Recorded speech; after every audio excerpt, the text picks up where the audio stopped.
محمد أحمد إسماعيل محمد شبالة oo kamid ah dhalinyarada gobolka Awdal halkana baaq u diraya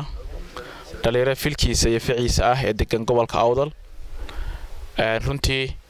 waxaan leenahay dhalinyarada gobolada galbeedka ee habliye wiilal bale in dhamaatay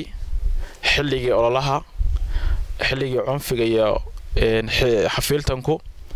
oo maanta loo baahan inaan ka tashano aayaheena iyo horumarkeena gacmaha is qabsano aynu ka shaqeyno wada jirka walaalnimada